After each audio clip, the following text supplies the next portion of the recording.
going off the grid with ham radio operators. Coming up next, Field Day on this edition of Irvine Scene.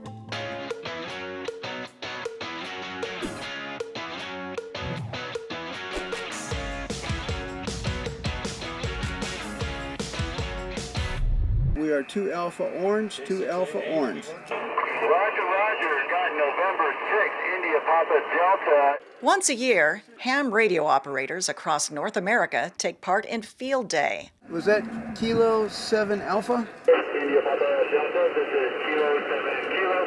The volunteer members of the Irvine Disaster Emergency Communications, or IDEC, have been helping to keep the city safe since the early 80s.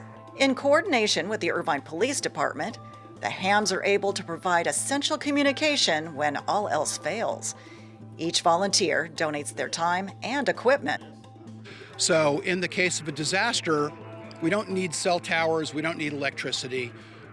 We're able to operate off generators or battery power or solar power, and so we're really a standalone communications method that doesn't require the grid.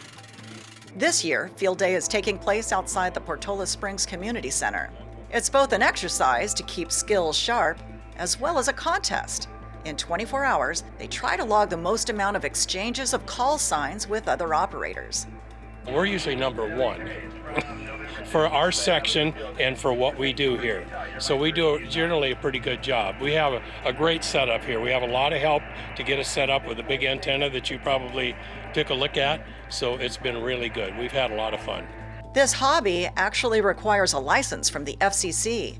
Operators must pass a written exam covering all aspects of amateur radio operations.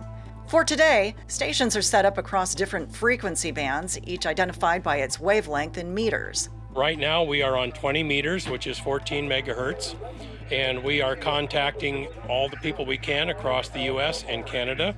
40-meter station, we have 20 meters, and then we also have another station that's called Get on the Air, which is our GOTA station. And GOTA is mainly for like kids or for those that just want to get on the air for the first time. We are 1 Alpha Orange. And she's participating in the contest as a person that's unlicensed. So it's kind of a neat way to get your feet into it and maybe attract a new ham radio operator in your area. John himself happens to be a new ham. Last year, he was a visitor to Field Day. Now, he's an official IDEC member. I'll be honest, I haven't done a lot of ham radio in between because I've been focused on just doing the IDEC stuff, which isn't really about talking around the world or just talking to people in other counties. It has more purpose. So it's still new to me to be on the air, but I've been making contacts and scoring points for us. Students from the City of Irvine's summer internship program got a VIP tour. I think it's really interesting, especially at events like Field Day, to see these more hidden parts of what the city provides for its residents. I mean, you don't really immediately think of ham radio, emergency communications as a municipal service, but we have this dedicated team of volunteers that's out protecting us and kind of being our last line of communication if all else fails. The different kinds of services that are open to residents are just amazing because, when times come where we're going to need to adjust and things are going to get tough, we at least have services that are up and running, and the city of Irvine is just supporting and ensuring that our safety comes first. So I think Field Days are amazing because we actually get to go and see these things happening like live in person, so it's awesome. IDEC has about 70 members in total, all sharing the same hobby they love and a desire to serve. There are lots of things you can do with ham radio, but I have found not just the giving back, but you meet a lot of great people in the process of doing this and trying to stay prepared for what you hope never occurs. From Field Day, this is Valerie Starn reporting.